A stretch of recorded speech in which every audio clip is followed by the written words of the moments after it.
আসসালামু আলাইকুম রহমতুল্লাহ। আশা করি তোমরা ভালো আছো।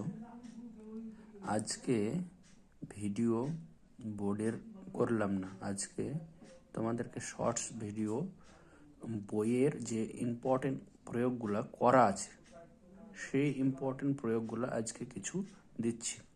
তোমরা এগুলা করে নেবে খাতায়। যদি বুঝতে অসুবিধা হয় তাহলে জানাবে। কোনটা কোনটা স্যার 3 মার্কসের জন্য প্রয়োগ, 2 মার্কসের যদি হলে ওই প্রয়োগ অঙ্কগুলো করা উচিত ছিল। আমি প্রয়োগ 9 যেটা প্রমাণ করি ব্যাসী পিত্তের বৃহত্তম জ্যা, এইটা হলো আমার উপপাদ্যর প্রয়োগ। এইটা তোমরা করবে। এখানে ছবি আছে, প্রদত্ত প্রমাণ করতে হবে, অঙ্ক প্রমাণ সম্পূর্ণটা করা আছে। এইভাবে আমি যেগুলো যেগুলো আজকে দিচ্ছি সেগুলো তোমরা করে নেবে নিজে থেকে। হ্যাঁ, যদি অসুবিধা হয় কোনো প্রয়োগ, যে প্রয়োগ 9 এটার পেজ নাম্বার 62, হ্যাঁ, যেটা তোমরা বই দেখে দেখেও করতে পারো, যদি বলবে তাহলে আমি সেটা তোমাদেরকে বুঝিয়ে দিব বা বোর্ডে করিয়ে দেবো যদি সেটা অসুবিধা হয়।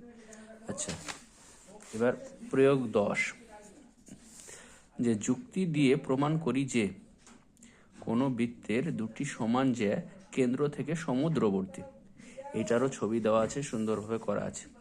তোমরা এটাও করে নেবে। যদি অসুবিধা হয় অবশ্যই জানাবে, সেটা আমি বোর্ডে করিয়ে দেবো। ঠিক আছে, তোমরা খাতায় এটা লিখে নেবে। তারপরে এটা কেন্দ্রস্থ কোণ বৃত্তস্থ কোণের দ্বিগুণ, এই অধ্যায়ের 131 পেজের প্রয়োগ 11।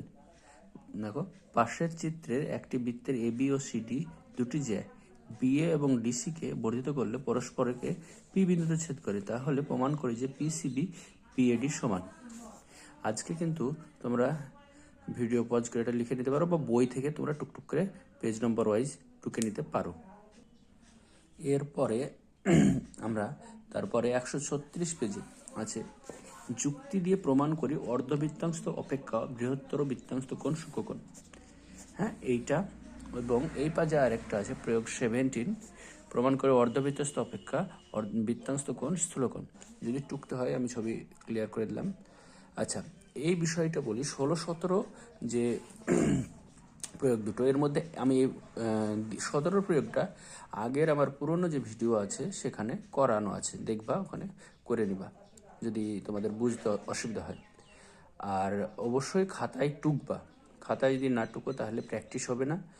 আর তোমরা দয়া করে এই কয়দিন একটু করবে। আমি বোর্ডে করলাম না বা খাতায় তাড়াতাড়ি দেওয়ার কারণ একটাই, যে তোমরা তোমাদের সময় কম আছে, আবার পরীক্ষা নিতে হবে, তোমাদের আরও অন্যান্য সাবজেক্ট করতে হবে। তার জন্য আমি বইয়ের যে কটা করা আছে সেগুলো আগে দিয়ে দিচ্ছি, আর যেগুলো করা নাই এক্সারসাইজের আমি পরে ভিডিওতে বোর্ড অফ করে দেবো। এবার বৃত্তস্থ চতুর্ভুজ সংক্রান্ত উপপাদ্য, এই অধ্যায় যেটা সম্পূরক বিপরীত কোণ করে, খুব ইম্পর্টেন্ট উপপাদ্য, তার প্রয়োগ। এইটা প্রমাণ করি যে বৃত্তস্থ সামান্তরিক একটি আয়তকার চিত্র, খুবই ইম্পর্টেন্ট। হ্যাঁ, খুবই ভেরি ভেরি ইম্পর্টেন্ট। এবং ছোট, একদমই ছোট। হ্যাঁ, এইটুকু লিখলেই হয়ে গেল কোণ সমকোণ, মানে এইটুকু। হ্যাঁ, খুবই ছোট। আর প্রমাণটাও সোজা। আর এখান থেকে এই আয়তাকার যেহেতু বৃত্তস্থ সামান্তরিক, এখান থেকে এমনি 1 মার্কসের এমসিকিউ তো আসতে পারে, যে পরীক্ষায় বললো যে বৃত্তস্থ সামান্তরিক এবিসিডি, তাহলে বি কোণের মান কত বা এ কোণের মান কত। সবসময় যেহেতু আয়তক্ষেত্র সেহেতু 90 ডিগ্রি। হ্যাঁ, এটা একটা এমসিকিউ বা শর্ট কোয়েশ্চেনও আসতে পারে, সেটাও মনে রাখবা, যেটা 90 ডিগ্রি হয়।